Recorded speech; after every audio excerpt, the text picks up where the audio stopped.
My name's Dee and welcome to Sunchild Tarot. Now this week we're going to have a look at the upcoming lunar eclipse. I have David with me. So how are you doing, everyone. David? Yeah, I'm fine. Thank you. How are you? I'm good. Tell us all about the eclipse. Well, it's gonna be tough to say the least. You have many heavy aspects in the sky symbolizing really a pile up of malefic energy. And when I say malefic, I don't mean malign energy, like in the sense of evil and stuff like that. I mean discomfortable energy that causes action because you feel uncomfortable. It's like if you touch a very hot piece of iron, you're going to burn yourself. You're going to want to take your hand off it. It's not a good experience, but it will allow you not to, keep your hand on something that might deteriorate it, right? So pain is necessary sometimes in life, as we all know. This is one of those periods in time that really require a lot of courage and a lot of fast decision making, and beg your pardon. For that kind of attitude that you will need to have in this present moment where everything is changing so quickly, you need to set your priorities straight. You need to have your own narrative very well laid out in your head, so you know what to prioritize and how to go about it, how to actually achieve your goals, but what's more important for you. Yeah, so that's the general vibe of the eclipse right now. So that's 8 degrees 37 minutes, isn't it? For 8 degrees 37 minutes of Gemini for the moon itself. Yeah, the moon is going to be covered by the shadow of the Earth, for those of you who don't know exactly what an eclipse is. And so when eclipses happen, is because the moon and the Earth and the sun, they are aligned with each other in the same plane. So in the lunar eclipse, you have the Earth between the sun and the moon, blocking the light from the sun to the moon, so the moon goes dark. And in a solar eclipse, the moon covers the face of the sun, and from the Earth, they look about the same size, so it almost covers it entirely, and the sun goes dark. So the point being that eclipses, they take the symbols of life from the sky, the sun and the moon, which gives us light, warmth, and basically everything we need for life to happen, and gives you that symbolical sense of despair. Really, the ancients, when they looked at the sky and saw that kind of thing happening for them, that was not a good omen. Many of them would freak out thinking that it was the end of the world, the sun is going dark forever. The whole nature stands still when that happens. The birds stop singing because they think it's the night's coming. It confuses it. It's confusing. So the same way, of course, now that we have more information in the world, we don't think of eclipses as a huge thing because we know it's just an astronomical event. But astrology is about symbolical interpretation of those events that are unusual, even in natural standards, even in nature standards. The sun and the moon, ideally, will stay in the sky, illuminating everything, giving us light and warmth.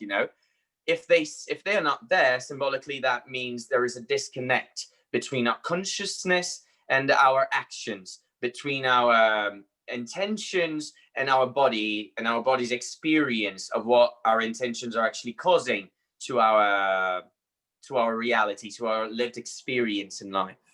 Mm-hmm. So an eclipse is basically a time when events, they accumulate over a period of time, and when the eclipse happens in a determined area of your chart, those events, they culminate into one single releasing point, and then things related to that area of your chart just erupt and just start happening in an unusual scale or speed, and you have to learn how to cope with the new reality around you in that area of your chart that's activating by so just so you know, the houses are those areas that I'm talking about. So knowing if it's happening in an important house or in a less active house.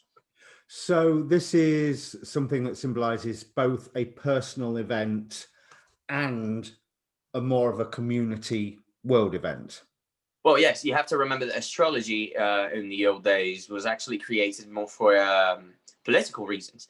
They actually wanted to know more about the mundane aspect of astrology rather than the natal aspect of astrology as we moderns do nowadays. We think that people created astrology to see their own horoscopes. That's not true.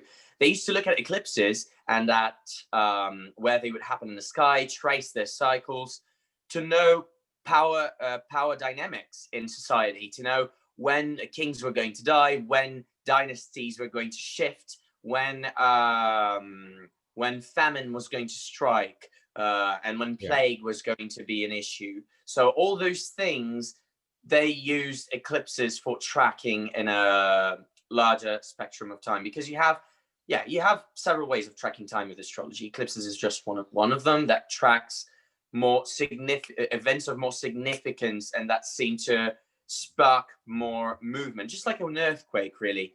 That happens twice a year, basically, in sets of 2 or 3. So this one, we're coming up to a total solar eclipse, but this lunar eclipse is a partial one, so that shadow is only partially passing across. Does that make, I mean, I hear different things, so does it make any difference to the significance or the efficacy, if you want to look at it that way, of the power of the eclipse, with it being partial, not total? Yes, definitely it does. The thing you have to think about astrology, as I said, is that you have several tools to measure time with it. And when you have a tool that's saying, right, we have an eclipse here, for example, let's see what's the general aspect of the rest of the sky. That's how you see how impactful it's going to be for society in general. You have to consider everything.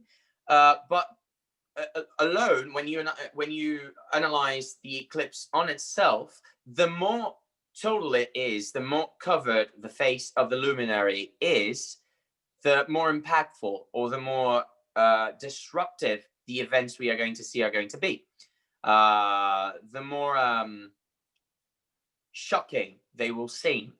So this one in particular, that's going to be a partial lunar eclipse, we are going to see people realizing consciously things that they don't need a huge push to finish realizing, to finish waking up. Basically, they're already halfway there. And so this particular lunar push is going to be more about things that have been brewing under the surface, more to do with the aspects of the sky that we have been discussing during 2020, which have been peculiar on themselves, without eclipses on their own. So you will see that these eclipses, especially this lunar one, is going to refer back to the 2 lunar eclipses that happened earlier, especially the Sagittarius lunar eclipse that happened in June this year. That was also a penumbral eclipse, a very weak kind of eclipse. They were more to make us conscious of things that already are very much in the public discussion sphere, in our more personal level, in our internal turmoil. We are already seeing things that we do not agree with in our routines for the past few months because of all the restrictions that we have been facing. And those things need to be tackled with the Capricorn bunch. But people can be resistant on changing their own belief systems, and people can be resistant on accepting just any kind of information, which is a very particular word for Gemini here, and I want to make that clear, because now we see that the information that we have been telling ourselves doesn't work, but we don't see that consciously yet, because that's the moon being covered by the face of the earth. So to be made aware of where our speeches are not matching up our actions, where reality differs from our discourse, we really need to be faced directly with the consequences of our beliefs, and what the actions that we have been taking so willfully, because we believed in something, we chose to believe in something, what those actions have taken us up to so far. And by seeing that, we are confronted with our true intentions, with what we really want to put out there, what we want to develop in the for the rest of my life, or for the rest of this cycle, or for my career. Whatever house these eclipses fall into your chart will lay out as topical significations. So, right. So you were saying about confronting our beliefs. Neptune is stationary at the moment. Right. Yeah. Neptune is stationary. Yeah. Coming into a square to the nodes. Yeah, it's in the same quadruplicity, exactly, coming into a square to those nodes. Quadruplicity is just a fancy term for those names that we know: cardinal, mutable, and fixed. It's just how we call those that classification. And this mutable quadruplicity here, talking about Gemini, Virgo, Pisces, and Sagittarius, you have our philosophies and how we apply those philosophies, how we collect data based on those philosophies, how we interpret the things that other people do and say to us according to those philosophies and dogmas that we have in our lives. That's what the mutable quadruplicity talks about. And with Neptune there in Pisces, what we have been seeing, because of all the connection that we have due to internet and globalization nowadays, we are able to connect to new significations of what are feelings, what is our internal psychology, what really is madness, what really is nonsensical to suggest in a conversation, right? What is nonsensical to believe in according to what I have been feeling all these years. And since the last time I had eclipses happening in Gemini and Sag, what have I learned about my own way of reaffirming my beliefs and how that impacts the world around me and my life? You know, you're being very magnanimous there as well, though, because there's also one phrase I've heard a lot watching the political shows recently is people criticizing the idea of my feelings are more important than your facts. So isn't that like a double edge there? Yeah, that's a great point. Yeah, that's a great point. Some of that. And I want to point out that you don't in these signs, the only one unoccupied at the moment is Virgo. You have Neptune and Pisces. It's a slower moving planet, more generational, but it has been activating and changing the way we see Pisces for this generation since it entered Pisces in 2011 or 12. And it will continue to do so until it leaves. But right now, the only unoccupied leg in this four-fold system is Virgo, meaning we still don't have the data. We still don't have the words. We still are too young in this new globalized scenario. And not only that, but in our new reality, how that plays in our personal realities, that's changed the whole dynamic in our internal relationships, how we see relationships, how we contact our own waters, basically. How do you feel your body? Are you in tune with your body? Like the actions you take to reaffirm yourself in society, to tell people who you are they in tune with how you feel you are in your body, with who you feel you are inside yourself? Or do you create a mask for society to see and try to keep that going as hard as you can because it's your safety blanket? We are going to see for ourselves right now and have the first experience really in this eclipse cycle with our beliefs and where they led us for the past few years.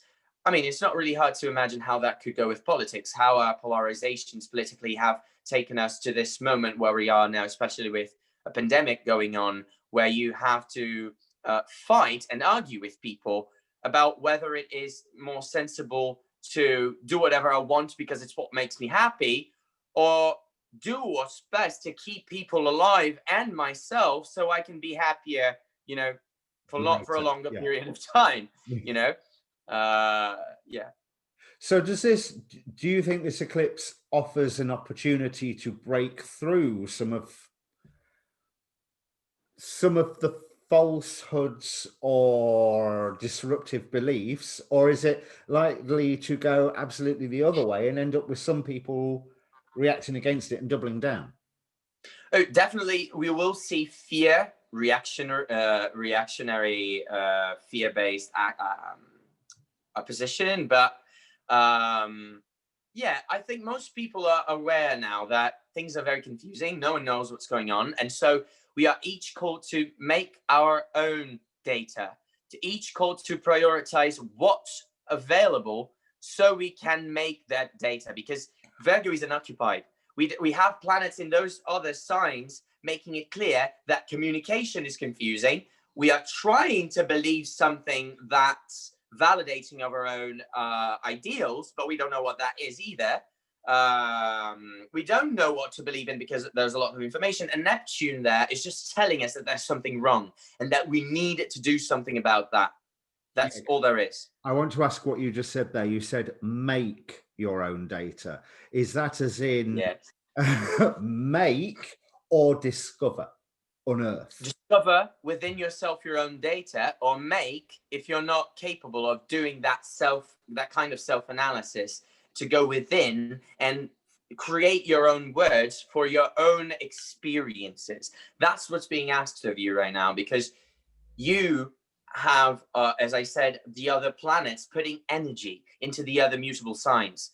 And when you have that kind of configuration where one is unoccupied, generally you have the kind of situation that's asking you to look into the house that's not occupied and to make the conscious effort to find the exit way of that configuration of the other signs being occupied, to make that configuration be more balanced, you know? Right. So when you say make data, it is literally a process of creation rather than Yes. effective work. It has to be a creative data process. about subjective facts and feelings, not Yes, data you'll be about seeing objective facts and feelings. exactly. You'll be seeing people being like, objectively, this year, I used to support one kind of government, and I have been seeing, for example, that government was actually not truthful, because when push comes to shove, they just throw us aside and focus on what's going to get them to stay in power. Yeah. You know, we see that the power dynamics need to shift because now the principle doesn't match the action. The morals are not there for the institution to keep itself up, you know. And that happens in a personal level as well. I'm just saying this in a more general sense so you can understand the archetype in a more globalized sense. But in a more internal sense, you will see what actions of your life have not been productive for you, but you have been clinging onto them because you believed they would be good. But now you're confronted with your beliefs and made and forced to analyze the data coldly. Just look at it and be like, am I happy? No. Why am I not happy? Because I did that and the result was that. And that's how you make new belief system, you know, in this period of time. That's that North Node square Neptune, the power of the future having a tension, disagreement with the dreams, the beliefs, the what have you. I'm giving some hope while we're talking about Neptune square the nodes, the North Node, or that future influence I was saying, is coming into a semi-square with Uranus. Again, very, very slow moving. But again, there's that same tension, and hopefully with some of Uranus's lightning bolt realization on a minor level being a semi-square. Yeah, what we were saying before of we don't need a total lunar eclipse here to make things happen the way they need to. It's because we have all these other aspects building on the side that are also tense, that also show dissatisfaction, discomfort, and really contribute to the idea that people are reevaluating the way they have been classifying their actions and their goals in their head, you know? Yeah. So you have, for example, to look into the other modalities. We've been talking about how you need to create your own data, just analyzing the mutable quadruplicity and how Virgo is the only unoccupied sign, needing special attention, more conscious effort to see things at face value. Okay, but when you look at the other configurations of the other planets, you'll see why, really. You'll see that Venus, the planet that determines what we desire, how we go on about getting what we want from other people with consensus and unity. How do we use our society for our own benefit, contributing back with something of value to it, you know? That's Venus. It's debilitated in Scorpio right now with Mercury, also the ruler of Virgo. They're both entering to Mars, which is the planet of conflict. And Mars, by its own, it's in its own strength. It's in its own sign of Aries, which means conflict is being favored over pleasure, over leisure, over cohesion. And it's not that you cannot have pleasure. It's also that you will need at this moment to try and find pleasure within conflict, to try and find pleasure within discomfort. And that means needing to create a new pattern of thinking. Oh, so maybe something that I thought was very uncomfortable might not be that uncomfortable at all. It might be that I was avoiding it because my beliefs were keeping me from actually achieving that what I wanted. And I was just afraid to look at it as it is for me and look at it as it's affecting me practically and not ideally. You know, we can really hang on to ideals when we really want something to work the way we planned, because we don't want to make the effort of going inside and being creative and, you know, betting all of our money in some action that is, you know, feeding our spirit, feeding our will to do something for ourselves that's new, but that's more coherent with the current scenario, more adaptable to the current, more adapting to more adaptive, trying to adapt more to the current scenario. While we're talking about that Venus influence as well, of course, Venus has just come straight off the opposition of with Uranus. So again, there's that lightning energy. How is that playing into this eclipse? I mean, how do any aspects leading up to the eclipse affect it? And how does the eclipse affect aspects after it? Is there anything, or are they? Well, the eclipse, you see astrology as a whole. You see everything happening at once. All these cycles. Venus has her own particular cycle that will pertain to particular areas of your life. And we can use her to really look into your to specific things within a consultation and spend an hour and a half just talking about your Venus cycles. So astrology, that's because astrology has is this bundle of techniques put together to really funnel down to one conclusion. When you want to see a specific subject, you see all the other cycles in relation to whatever subject you are looking for in a person's chart or in a nation's chart or whatever. And then when you have Venus, for example, opposing Uranus during an eclipse, I mean, an eclipse is already something that happens kind of like an earthquake.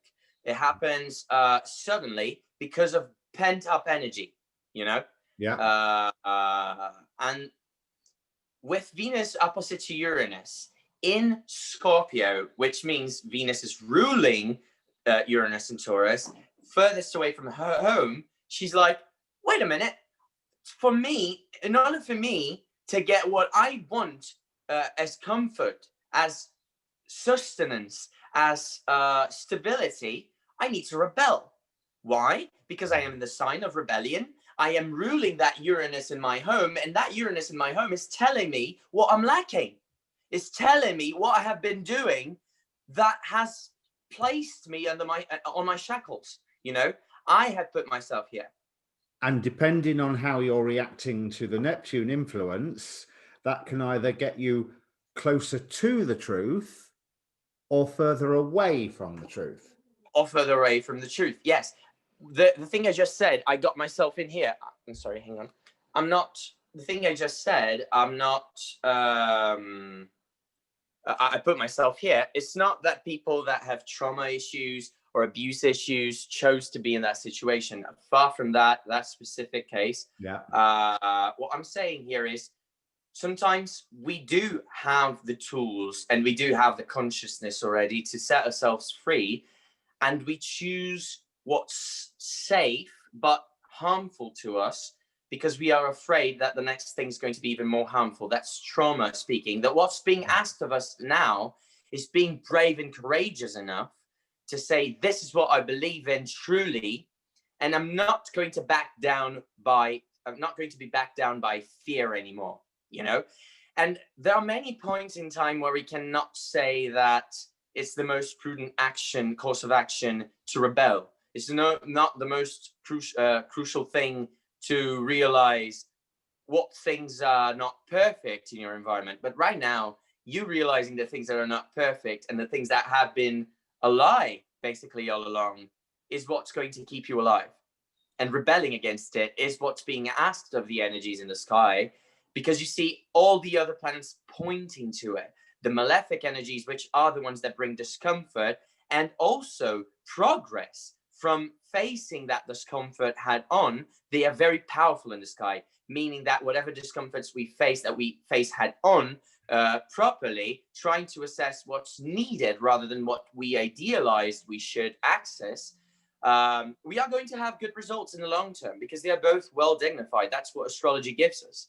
But Venus and Jupiter right now, going for our usual pleasures, going for our usual connections, will not be as satisfying as it once was because we outgrown it, you know? And these, all of these conclusions that we come to, would I be right in saying that they are going to be tested almost instantly, with the moon itself then moving into sesquiquadrates with all of the Capricorn clump? Within Eclipse series season, every single aspect the moon makes that seems important to an ongoing story, it's going to be a development. It's going to be a new thing popping up, especially during eclipse season. It's not going to be every single activation the moon has made to Mars or to Saturn and Jupiter, for example, that had specific events tied into this whole narrative. The major ones happen in those moments, yes, yeah. But during eclipse season, you can expect the ones that are more, that history will remember more clearly happening, basically. And the things that those years are going to be remembered for. Because I've already done the new moon readings. And one thing that I noticed going through all of the signs, except Pisces, who's wandering off in the world of their own. Yeah, it's always a fairy in the group. Absolutely, they're just completely oblivious of everything. But all 11 of the other signs, there seems to be either some way that they have the potential of being fooled, of entering into a new prison, entering into a new trap. So basically, like, same trap, different clothes. Same trap, different clothes. Yeah, that's actually a very good way to define it. Because you see, these eclipses in Sagittarius and Gemini, they really talk about the truth behind things. Gemini is communication, words, tools, and newspapers, basically what the media wants you to know because everybody's talking about it and they make money out of it. So yeah, how information circulates and how it impacts the way you believe the world is around you. So a lot of your understanding of how the world works has to do with your early experiences of society in your close family, in your neighborhood, with the kids you played at school with. And those things formed your understanding of how you should perceive reality around you, your way to communicate. When people say something to you with a louder voice, if you were raised in a place where people shouted at you all the time, you might be triggered by it and get defensive. Whereas if your family is loving, but everybody shouts all the time, you might be a naturally shouty kind of person, loud kind of person, and still be very friendly. But the other person that sees shouting as, you know, frightening they will react to you negatively. So a lot of that will come up, of how you understand people communicating with you, how open you are to new information, and how will you allow that openness or not to really redefine what you believe in the world right now. Your beliefs are being redefined, whether you want it or not. If you keep yourself in your fears, you tend for a more conservative, fear-based approach to life and defensive.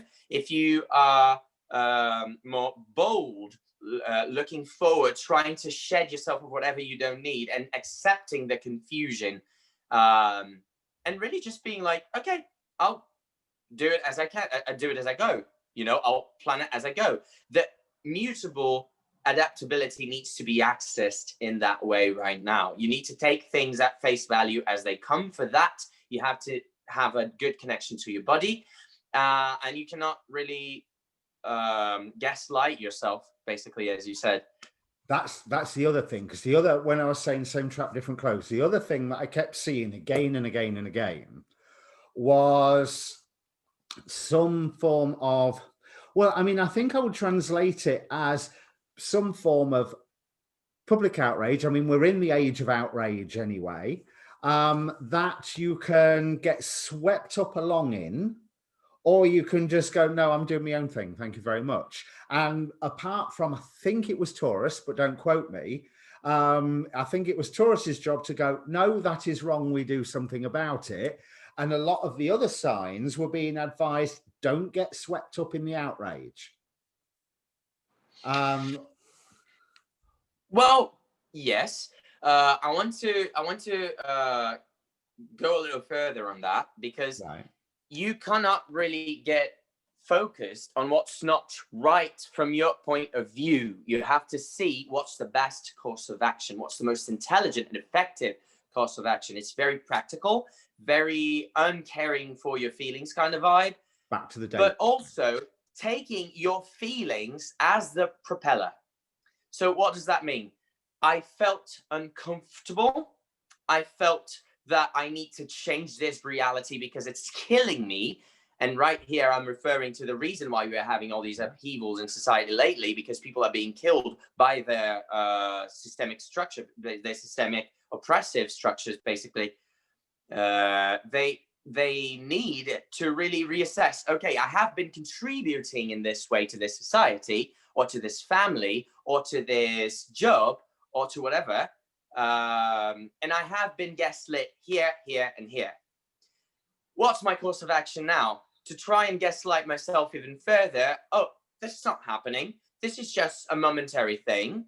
Or am I going to look really at the facts, at the larger perspective, for example, that we have had the same kinds of movements happening throughout history for the last 200 years. That's not little time. That's one whole Pluto cycle through Capricorn, really. How far have we gotten from that? Not really far. We are just more technological, but we are still in the same frame of mind, where we serve a structure, and when we get the tiniest amount of privilege, we, for example, just stagnate, and we are so afraid of losing it because our systems tell us we can lose it at any time. Be afraid. Do not trust anyone. Do not trust the person that's competing with you. Do not spread yourself too thin to try and help everybody, because you're not going to get that help back. Once you don't have more money, people are going to leave you. That's what our society will have us believe. And that's what's being deconstructed right now. And that's what needs to be deconstructed right now if we are to survive climate change and several other issues that have been arising, where we have been noticing, wait a minute, society has been gaslighting itself because it convinced itself that material gain is more important than having air to breathe, And that's a perfect segue into what I'll say next, because you mentioning the 200-year cycle, with the upcoming great conjunction, the Saturn and Jupiter going into air signs, that's a 200-ish year cycle as well, isn't it not? Yeah, and it's an eclipse happening days. Like, they don't happen every year in the same time. Actually, you only get 1 year generally where the eclipses happen around that date, and that's it for the next 9 or so years, even more sometimes. So what we are having here are several closing of cycles. The Jupiter-Saturn cycle of 200 years, the smaller Jupiter-Saturn cycle of 20 years, the fact that they are doing this first conjunction in Aquarius right after an eclipse in an air sign also, and the fact that Pluto is also in Capricorn doing his number all these past 10 years or so.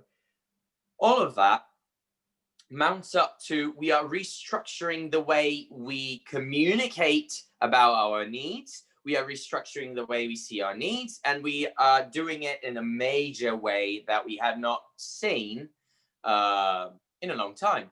For example, there are cycles that closed in this 2020 that I have mentioned in a previous video that I've done with you, that really have not happened, cycles that are closing now and reopening that have not done this since the 1200s. And before that, even over 1,000 years prior to that, we haven't had anything like that, you know? So we have not had a period, as we are going through in astrological history, for at least 2,000 years. And that date obviously is not in the slightest bit significant. So you could say that this eclipse is clearing the way, setting the path up to the Great Conjunction, and the what we can be hoping for from that. So yeah, we are in times that are equivalent to the rise and fall of great empires such as the Roman Empire and stuff. We are in times equivalent to those historical hinges that we have in our records. Yeah, so this, on a smaller scale, going back more to the week-to-week, month-to-month level rather than the thousands of years, I get the impression that the lunar eclipse itself is more about when you're saying you are identifying, making the data, by choosing what data you are deciding to work with, you are also discarding a lot. So there's a lot of clearing out going now, but only really setting the foundations for not moving forward, but how you are going to move forward once you get started moving forward. Yes, and I will promise you that no matter what your choice is, everything is going to be much different from what you anticipated, no matter what you choose. You will see that this point in time is not about achieving anything. It's really about, how do you even go about achieving your stuff? And is that really keeping you alive, basically, which is the basic thing you got to do. Is that keeping you and yours alive? Is that contributing for your society in a way that will, guarantee the well-being of the next generations or so? But that, in a more personal level, is what drives our lives. We are social animals, and although we try to tell ourselves lies about our routine, it's all about being alive and well, really, in this planet, and trying to balance our routines to feel alive and well in this planet. And when challenge arises, we need to be adaptable and brave to make sure we live to be alive and well another day, or at least that our families are. So do not ignore your feelings of discontent and frustration and the need that they bring for you to make decisions, trusting your own spirit. That's what's being asked of you. If you don't trust your spirit and tell yourself, no, I'm not doing that because it's stupid, unless you've done it before and it was stupid, and it was like, yeah, I've done that before, it was stupid, I am sure that people are pressing me to stay in this state, but now I'm going to do the better thing. That has to be your approach. But unless that's the case, and you're telling yourself, no, I'm too afraid of things going wrong, I am going to do whatever I can to just keep things as stable as they have been for the past few years. If you do that, you're going to be majorly screwed. And I don't mean that in the slightest good way, because in a few months, you're going to regret this so much. You're going to be like, life is like that. And you'll become that much more bitter. You'll become that much more dissatisfied and frustrated with whatever choice you made now. Sure, your life might go on the way it always was, but you're built up in the frustration. And when you have a new opportunity in the future, it's going to be even more difficult than this one, because you have chosen right now to crystallize much further your course of action that was hurting you. And it will hurt you more and more people around you. That blows out of the window my next question that I was going to say, because I was going to ask about who would be the more affected or not. But that seems like a perfect way to, it doesn't matter whether your rising sign is mutable or cardinal or fixed or what have you, we're all facing this decision process. So make sure you take advantage of this decision process. Make sure you take advantage of this decision process, because it's not every time that the universe allows you to proverbially kick the bucket and just do whatever you want.